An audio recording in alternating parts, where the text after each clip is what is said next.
Welcome back to VUDU Garage. So today's going to be a little bit of a different format in the sense that I'm actually going to follow myself around with the camera. We're trying to start up this new sort of series in the way that we do things on YouTube. There's a little bit more raw, a little bit more behind the scenes. It's literally going to be me trying to hold the camera. I've tested this earlier, it's very heavy, so I do apologise for any poor shots. But ultimately we want to talk about what we're doing, how we're doing it, and showing people behind the scenes here, straight from the horse's mouth. To start with, I've got behind me, you've probably seen it over my shoulder, I've got this MK8.5 ST in mean green.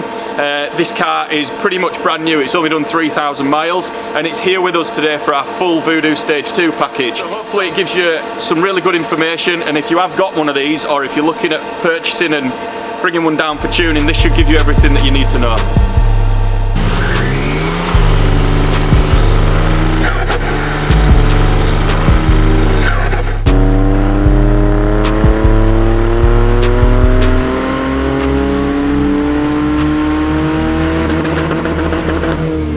So Callum has run this car up stock behind me. Given that we've fitted some parts to it, it's made a little bit more power than what you would expect from a stock model.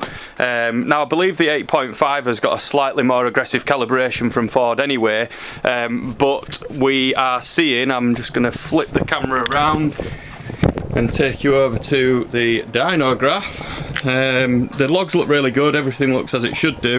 Bit difficult to see because of the light. So what we've got here is the torque figure up the left hand side.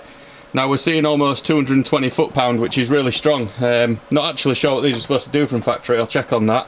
The blue line right there is the power at the wheels, so this one is actually doing 190 at the wheels. Now given that these are usually a 200 horsepower quoted model from factory, that's doing well over 200 horsepower. I'm pretty confident of that, but we have got a GPF delete, a downpipe, and a VUDU intake and Airtec intercooler to thank for that. So most of the hardware changes that you do make, they do make a difference to the overall result. But I'm expecting that we're going to see a massive jump once we actually put the calibration on this car.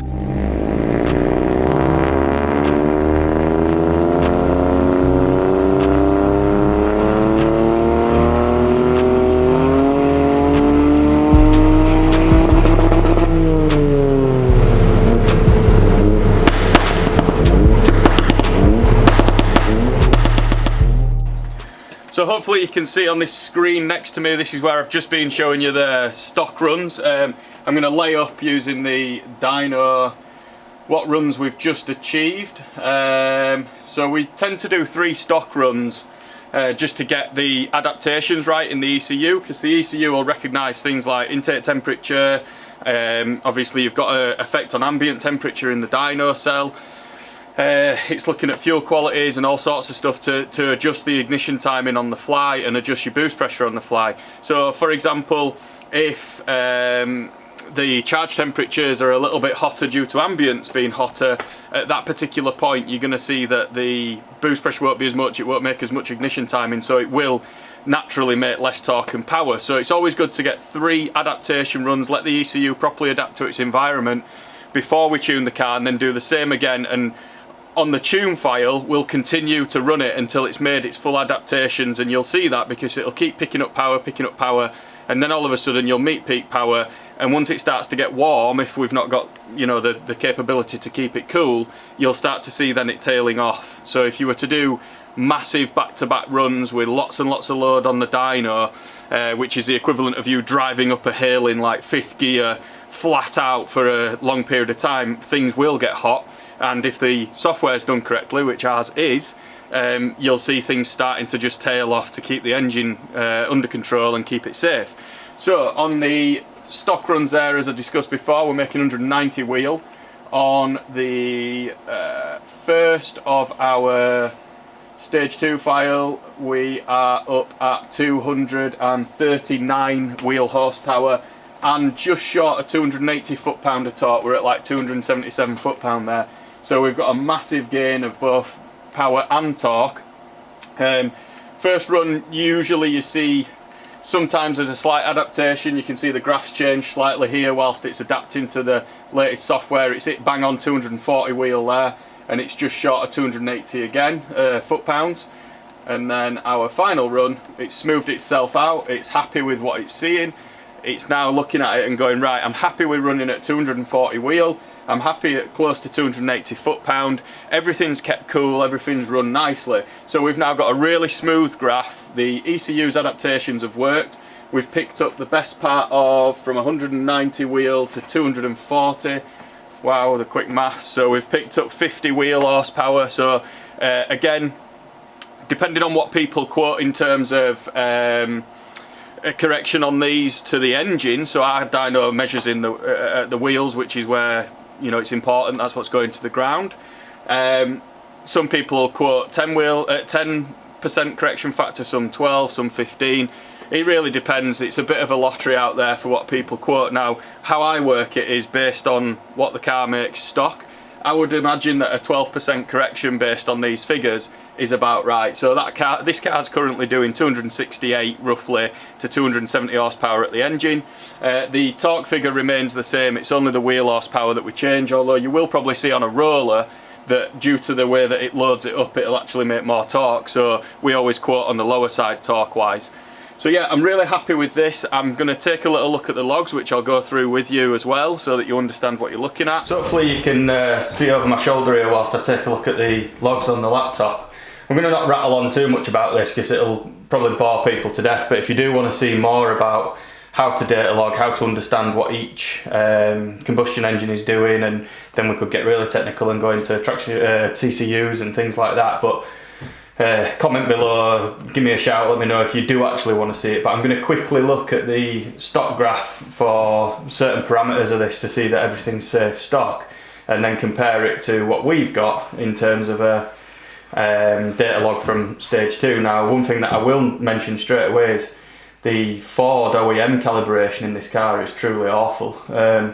The throttle control is the blue line that you can see here, and it's controlling everything with the throttle, but not very well. So it's trying to make boost, it's trying to make torque, and then the throttle is pulling it back. Same with the ignition timing.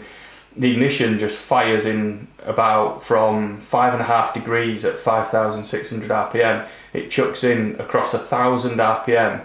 It chucks almost 10 degrees of ignition timing in at the top, whilst it's shutting the throttle and the fueling's all over the place. We're running over lambda 1, which, again, not to bore people to death, but stoichiometric is lambda 1, which is what the cleanest burn is. But as you introduce boost and ignition timing, you do need to obviously introduce fuel accordingly to cool the cylinders and to make power.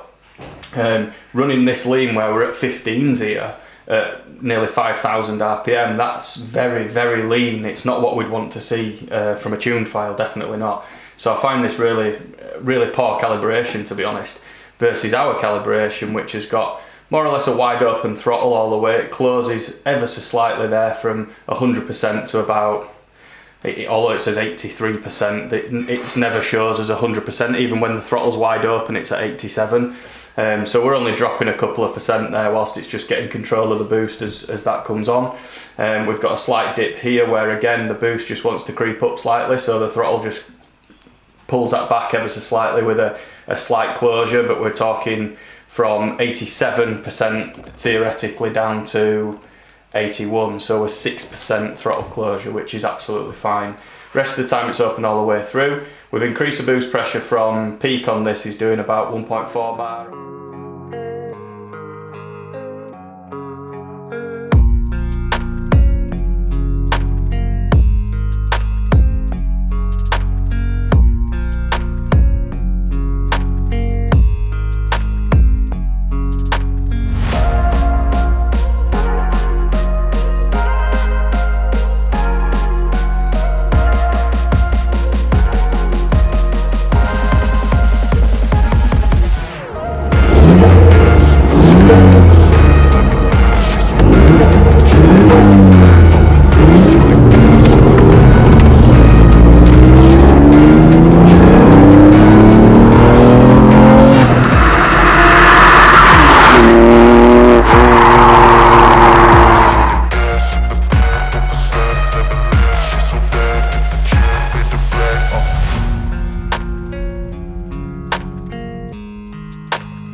So we're now back in the garage, and typically I forgot my GoPro and the mounts and stuff, so unfortunately you couldn't see us actually driving the car. Again, it's a customer's car, so we don't go crazy in them, we just like to test them, but I can tell you that from being in the passenger side, this is one animal of a car now. It's very, very greasy outside. Second gear, completely wasted.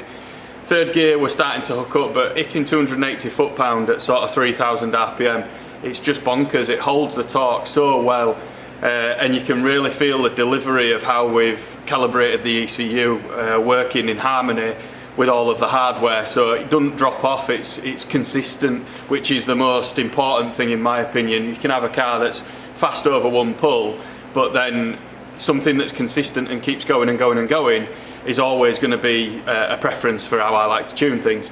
So again, we will get some in-car footage at some point. I've got a Mark 8 anyway, and I need to do some bits on that. So once I've got that sorted and on the dyno, because it's my car, I'm a bit happier to really give it some welly. So I'll get that done. Thank you very much for watching. Really appreciate getting this far into the video. So you obviously are enjoying what we're doing. Please comment, tell me, email me, get in touch with me, tell me what you want to see. If there's things that I've missed, pick me up on it. I'm new to all this. And so thanks again for watching, and hopefully we'll hear from some of you in the future.